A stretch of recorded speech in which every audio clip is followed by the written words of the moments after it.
एक महीने पहले सवाल परीक्षा कराने वाली एजेंसी के ऊपर था। फिर जेपीएससी के एग्जाम कंट्रोलर गिरफ्तार हुए। सीआईडी ने एक साथ 18 ठिकानों पर छापेमारी की।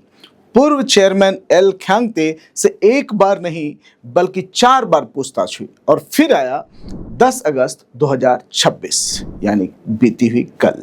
जांच की कहानी जेपीएससी के सबसे ऊंचे पद तक पहुंच गई। पूर्व चेयरमैन एल ख्यांगते को सीआईडी ने गिरफ्तार कर लिया। लेकिन सवाल है, एक प्राइवेट एजेंसी से शुरू हुई जांच आखिर जेपीएससी चेयरमैन तक कैसे पहुंची? सीआईडी को चेयरमैन तक ले जाने वाली एविडेंस चेन आखिर है क्या? आज उसी चेन को एक एक कर कड़ी जोड़कर समझते हैं। कहानी शुरू होती है टीडीपीएल से। 14वीं जेपीएससी सिविल सर्विसेज एग्जामिनेशन के बाद अभ्यर्थियों ने परीक्षा प्रक्रिया और परिणाम को लेकर सवाल उठाए। विरोध बढ़ता गया, लेकिन सीआईडी की जांच आगे बढ़ी तो मामला केवल इस सवाल तक सीमित नहीं रहा कि एग्जाम में गड़बड़ी हुई या नहीं। जांच एक कदम पीछे गई।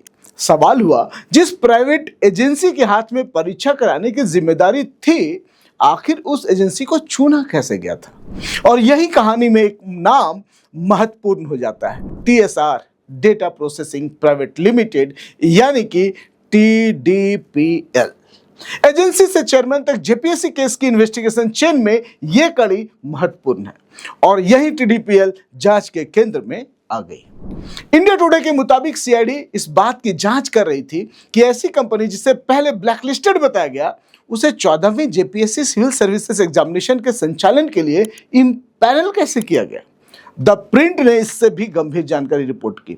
उसकी रिपोर्ट के अनुसार सीआईडी की जांच में आरोप है कि टीडीपीएल को 14वीं जेपीएससी परीक्षा का end to end contract tender में अप्लाई किए बिना नॉमिनेशन के जरिए दिया गया था।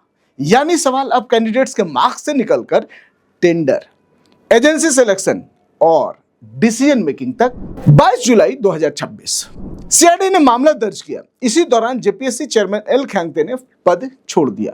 इंडिया टुडे के अनुसार ख्यांगते ने कहा था कि उनका रेजिग्नेशन निष्पक्ष जांच सुनिश्चित करने के उद्देश्य से है, लेकिन सीआईडी की जांच नहीं रुकी। ख्यांगते के रेसिडेंशियल और ऑफिस प्रीमाइसेस पर सर्चेज हुई। उनसे एक बार नहीं कम से कम 4 बार पूछताछ हुई और इन्वेस्टिगेशन चेन में दूसरे नाम भी सामने आने लगे। सीआईडी ने जेपीएससी से जुड़े पर्सनल और टीडीपीएल से जुड़े लोगों पर कार्रवाई शुरू की। शुरुआती जांच में डिप्टी एग्जामिनेशन कंट्रोलर श्वेता कुमारी गुप्ता, टीडीपीएल डायरेक्टर रामवीर सिंह और अन्य आरोपियों की गिरफ्तारी की रिपोर्ट भी सामने आई। फिर सीआईडी ने धर्मेंद्र कुमार नाम के कंप्यूटर ऑपरेटर को गिरफ्तार किया, जो ख्यांगते के रेसिडेंशियल ऑफिस में काम करता था। द प्रिंट की रिपोर्ट के मुताबिक इन्वेस्टिगेटर्स उसे ख्यांगते और इस मामले के अन्य आरोपी अभय कुमार तिवारी के बीच कम्युनिकेशन लिंक के रूप में देख रहे हैं। अब जांच की कड़ियां नीचे से ऊपर जुड़ रही थी। पहले एजेंसी, फिर एजेंसी से जुड़े लोग, फिर जेपीएससी के अधिकारी, फिर कम्युनिकेशन लिंक और फिर चेयरमैन। 10 अगस्त 2026 एक तरफ रांची की सड़कों पर छात्र विधानसभा की ओर बढ़ रहे थे, दूसरी तरफ सीआईडी ने एक ऐसा कदम उठाया जिसने पूरे मामले को एक नया मोड़ दे दिया। पूर्व जेपीएससी चेयरमैन एल ख्यांगते गिरफ्तार कर लिए गए। सीआईडी अधिकारियों के हवाले से द प्रिंट ने रिपोर्ट किया है कि इन्वेस्टिगेटर्स को टीडीपीएल से कॉन्ट्रैक्ट के बदले रिश्वत की मांग से संबंधित इनक्रिमिनेटिंग एविडेंस मिलने का दावा है।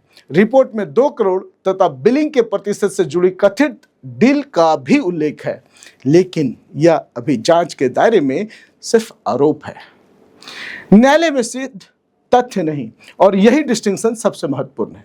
गिरफ्तार का मतलब दोषी साबित होना नहीं है।